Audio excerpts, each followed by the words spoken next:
Fala pessoal, tudo bom? Eu sou o Alexandre Pereira da Goodwe e aqui a gente está trazendo uma série de vídeos para vocês. Nesse vídeo eu vou abordar alguns dos erros mais comuns que acontecem nos inversores da Goodwe e como a gente pode fazer para solucionar eles.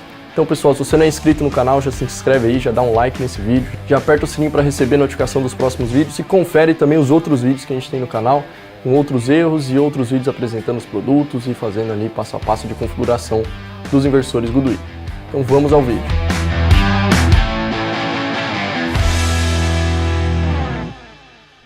Quando o inversor tem algum erro, ele vai identificar esse erro, vai mostrar tanto no display quanto no monitoramento, no aplicativo de monitoramento, qual que é o erro que está acontecendo e com isso a gente já consegue identificar o erro e saber como proceder. Alguns dos erros mais comuns que acontecem nos inversores são os erros de perda de rede, ou utility loss em inglês, o erro de FAC, que é o erro de frequência, e o erro de VAC, que é o erro de tensão. Então esses erros, muitas das vezes, eles podem estar combinados. Então vamos lá. Primeiro erro, o erro de perda de rede, que inclusive é o erro que esse inversor que está aqui na minha frente está mostrando, pode acontecer por alguns motivos. O primeiro motivo, realmente não existe rede CA da concessionária, ou seja, o inversor não está reconhecendo a rede CA da concessionária, pode ser que até faltou energia, então realmente o inversor vai acusar erro de perda de rede. Outro motivo, a configuração do inversor não está na norma correta, ou seja, ele não está configurado para as redes brasileiras, ele está identificando que existe um problema ali na configuração de rede. Então confere no canal que a gente tem um vídeo aqui mostrando como configurar o inversor, como parametrizar ele por completo. Perda de rede também pode acontecer porque o disjuntor CA está desarmado, pode ser que o disjuntor CA está mal dimensionado, está subdimensionado e quando o inversor atinge uma potência mais alta, ele desarma. Então confere também, no manual sempre tem ali a recomendação de qual disjuntor utilizar e qual cabo, qual a bitola do cabo CA que a gente tem que utilizar para evitar exatamente isso, um aumento de tensão e até mesmo um desarme do disjuntor.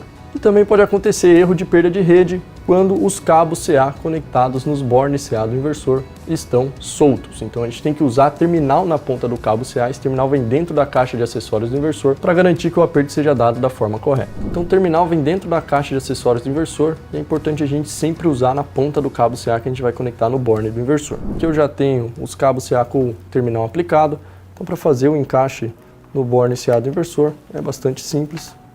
A gente só coloca os cabos ali, aqui eu estou colocando só 3 cabos, mas eu poderia colocar também o cabo do terra. E utilizando o terminal na ponta do cabo CA, a gente consegue dar um aperto correto aqui no cabo no borne. Isso aqui não vai ficar solto e depois não vai gerar um ponto de aquecimento que pode derreter o conector e gerar um erro de perda de rede, ou um erro de frequência, ou um erro de tensão. Segundo erro que eu comentei para vocês, pessoal, erro de frequência, ou seja, o inversor identificou uma frequência da rede que está fora do padrão dele. E o terceiro erro, pessoal, é o erro de tensão CA, o erro VAC, que é o erro talvez mais comum, pode acontecer quando o inversor está identificando uma tensão elevada ou muito baixa da rede da concessionária. Isso pode estar acontecendo pelos mesmos motivos que eu citei sobre a perda de rede, então pode ser que um cabeamento frouxo, norma do país não está correta, disjuntor CA está desarmado, a rede da concessionária realmente está com uma oscilação e a tensão está fora do padrão, então a gente tem que verificar e solicitar para a concessionária fazer uma correção da tensão da rede. Pode ser que as conexões CA não estejam corretas, estejam soltas, tanto no borne do inversor quanto na conexão no quadro CA, ou pode ser que a gente esteja utilizando cabo muito fino ou muito longo. Então sempre verifica, pessoal, no manual do inversor tem a recomendação da bitola do cabo, do disjuntor, e também usa o terminal para dar um aperto correto aqui no borne CA do inversor. Outro erro bastante comum que pode acontecer nos inversores da Goodwe é o erro de isolação, que é quando o inversor identifica uma baixa impedância com relação ao terra. O erro de isolação pode acontecer por diferentes motivos, um deles é quando está relacionado com a parte CC do inversor, ou seja, existe um problema em alguma das strings CC.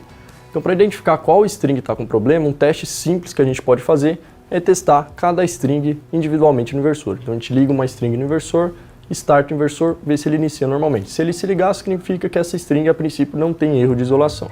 Depois a gente testa todas as outras strings e se a gente tiver um problema de isolação numa string, provavelmente ele vai acusar erro quando a gente tentar startar o inversor com aquela string em específico. Se alguma das strings tiver com problema de isolação, a gente tem que fazer uma revisão tanto no aterramento dos módulos daquela string quanto no cabeamento CC daquela string. Então a gente tem que verificar se não tem nenhum cabo cortado, se não tem um cabo prensado, com a isolação do cabo rompida, se não tem nenhum cabo descascado e também se a gente usou os conectores corretos para fazer a ligação dos cabos, principalmente na conexão com o inversor. Então, como eu falei para vocês, todos os pares de conectores CC que a gente precisa para conectar as strings do inversor vem dentro da caixa. Então use esse conector que vem dentro da caixa para evitar qualquer tipo de incompatibilidade que possa causar um arco e até um derretimento do conector. Para identificar uma falha de isolação nas strings, a gente também pode fazer a medição de impedância e tensão entre cada polo das strings e o terra e identificar ali se tem algum valor que está fora do padrão.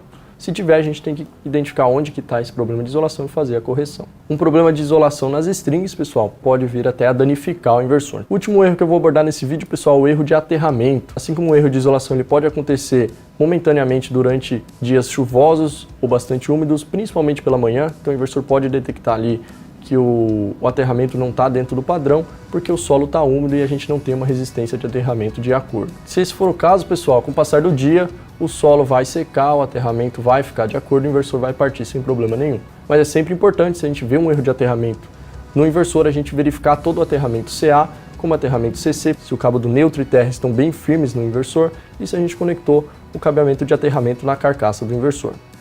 Outro teste que a gente pode fazer para identificar uma falha de aterramento é medir a tensão entre neutro e terra. Então a tensão entre neutro e terra tem que estar o mais próximo de zero possível, pessoal. Até 10 volts entre neutro e terra a gente considera que é aceitável. Acima disso, existe um problema no aterramento e a gente precisa realmente fazer a correção. Então essa é a primeira parte do vídeo de erros, pessoal. A gente vai ter uma segunda parte que eu vou trazer mais outros erros que são comuns nos inversores Goodyear. Espero que vocês tenham gostado, que vocês conseguiram realmente absorver esse conhecimento. Se inscreve no canal, como eu falei antes, deixa o seu like, verifica os outros vídeos que a gente tem aqui no canal. E é isso aí, pessoal. Um abraço e até a próxima.